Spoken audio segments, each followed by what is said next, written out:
इस वीडियो में मैं बताऊंगी कि जो हेरिडिटी होती है वो पेरेंट्स से जो ऑफस्प्रिंग होते हैं उसमें किस तरह से वेरिएशंस आ जाते हैं।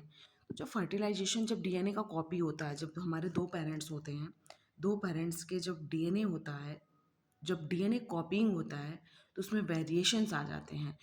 क्या कॉपी होने में कुछ वेरिएशन आते हैं? हाँ, बिल्कुल आते हैं। क्या मैं जो राइट कर रही हूँ, अगर आप लोगों को दिया जाए कि वो आप कॉपी करो, तो क्या आप वर्डिंग तो कॉपी कर लोगे? क्या मेरी जो राइटिंग है, स्ट्रक्चर है अल्फ़ाबेट्स का, वो राइटिंग वो कॉपी कर पाएंगे? नहीं कर पाएंगे ना। सिमिलैरिटीज़ हो सकती है लेकिन एग्जैक्टली कॉपी नहीं हो सकता है। तो ये जो एग्जैक्टली कॉपी नहीं हो सकता है, ये जो वेरिएशंस आ जाते हैं, इसी को बोलते हैं हेरिडिटी। और दूसरी चीज़ ये है कि ये जो सिमिलैरिटीज़ आती है डीएनए कॉपीज़ में, ये आती है पेरेंट्स के जीन से।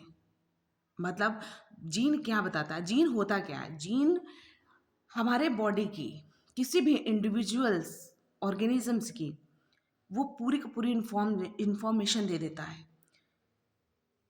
जैसे आप दिखोगे कैसे, अभी आप इस वर्ल्ड में नहीं आए हो बाय बर्थ, लेकिन हमें पता है कि हमें ये जीन से ही हमें ऑर्गेनिज्म प्रोड्यूस कराना है।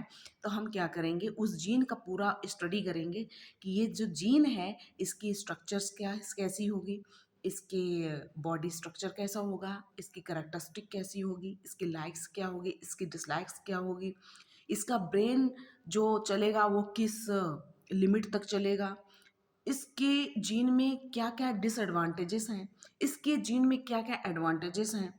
तो ये पूरी का पूरी जो इन्फॉर्मेशन देता है वो जीन देता है। तभी तो कहते हैं कि जो जीन होता है वो डिपेंड मेनली ये करता है कि टाइम बाय टाइम आप अपनी डाइट से और जो मैक्सिमम जो जीन होता है वो डिपेंड करता है आपके पेरेंटल पर।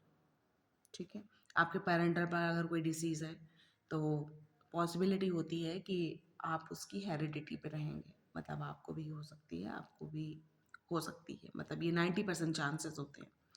तो इसलिए बोलते हैं डाइट अच्छी रखो, अच्छा सोचो। अगर कुछ हमारे पेरेंटल में इश्यूज हैं उनको हम रिजॉल्व करने की कोशिश करें, मतलब वहीं कहीं हम कुछ चीज़ें जो डिसएडवांटेजेस हैं उनको हम कह सकते हैं कि थोड़ा सा साइड करने की कोशिश करें, अपने डाइट से, अपने थॉट से, अपने हार्मोनल चेंजेस से, है ना।